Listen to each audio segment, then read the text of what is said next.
Yo, what is up guys, Ghost here, and today we're going over everything you need to know about Battlefield 2042 Season 4. We've just seen the frankly amazing reveal trailer, so if you haven't seen that, go and check it out first, and then we're going to delve into everything that Season 4 brings to the table.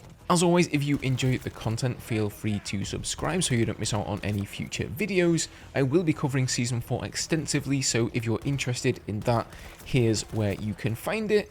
And thank you guys so much for your support. Okay, so let's start with the new map here, Flashpoint. As previously data mined by Temporal, it is indeed in Richtersveld, South Africa. So as DICE mentioned, there are a lot of close quarters environments in this map, and the majority of them appear to be inside this facility. So you've got this upper level to the map, and then there's also a lower level connected by roads that encircle the map and the whole facility. So you're going to have tanks roaming around the outskirts, helis and jets flying overhead, but presumably if you want to play infantry only, there will be lots of spaces inside for just that. It also seems like there's an underground tunnel that connects both ends of the facility together, but obviously I haven't played the map any more than you, so I guess we'll find out soon enough. There's also not too many crazy huge cranes or anything in sight here, so expect less sniping than a map like Stranded, for example. Now, the new specialist Camilla Blasco's Gadget is the X6 infiltration device, a signal jammer that prevents any lock-ons from hostile devices and interferes with active spotting technology, pinpoint and reveal enemy tech to allow for quick, effective disposal. So this is a gadget that you put on the ground just like a tugs, and it will prevent enemy lock-ons. I'm not sure how useful this is going to be though, since whenever I play in a tank, the biggest threat in my opinion are the Liz TVs and the M5 launcher, not the javelins necessarily. It also remains to be seen how big the range of this lock-on jammer, or indeed the height of it, will be. It would indeed be way more effective for helicopters. This already has me wondering if I can stick one of these on top of my Nightbird. Now, her trait is Ambush Expert, and this makes the player impossible to spot with motion-based gadgets. So we saw in the trailer that she's invisible to Pike's EMG scanner, also presumably things like Boris's turret, the motion balls, and anything like that. Now, I've got to say here, all in all, she's not looking too strong at all, in my opinion. Her trait here is only really useful against a handful of other specialists, many of them rarely picked, and on top of that, she's a recon, which is the most unpopular class in the game. But obviously, I don't want to, just shit all over her and get people's hopes down to play her, so as always, time will tell. Let me know what you guys think about that below.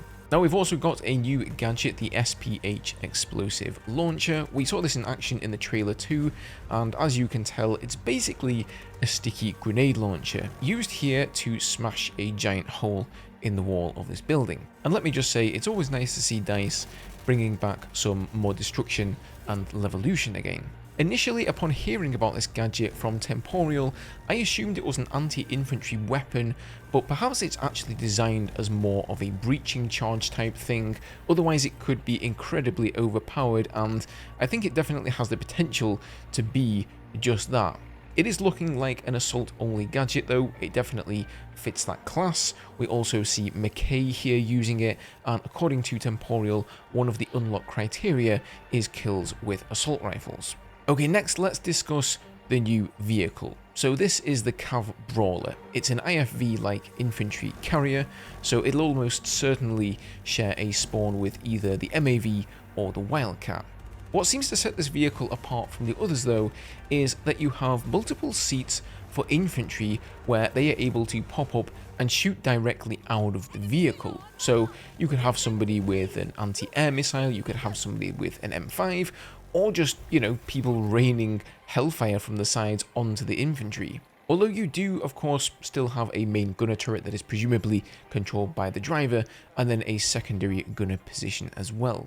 We also didn't see this in the trailer, I don't think, but according to Temporal, it has a close defense system with side-mounted grenade launchers to clear out a bunch of infantry. And indeed, you can see those grenades on the vehicle here. So if you've got somebody trying to C5 you and they're encroaching, getting a little bit too close, you can probably pop that as your countermeasure, and it will just spam grenades out of either side and clear out all the infantry around you. Pretty cool.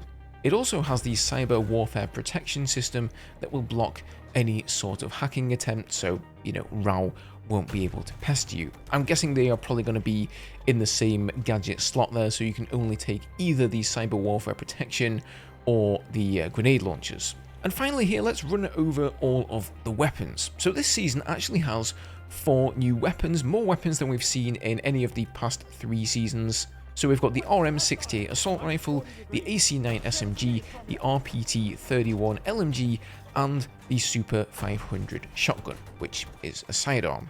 So the AC-9, the SMG here, has a pretty compact design, and you can definitely hear in the trailer that it has a rather high rate of fire, so it could be a contender for the K30.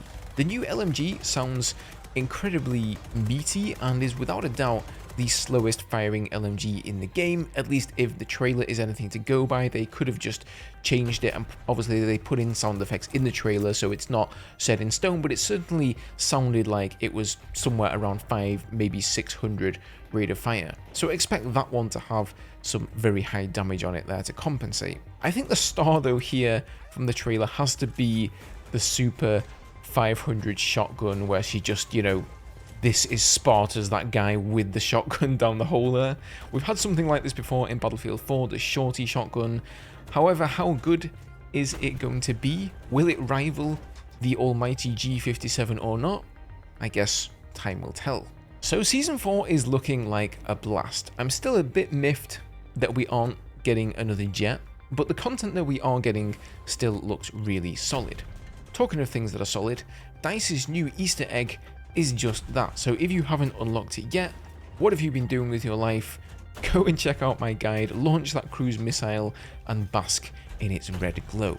Thank you for watching today, guys. Leave your comments below, and I'll see you in the next one.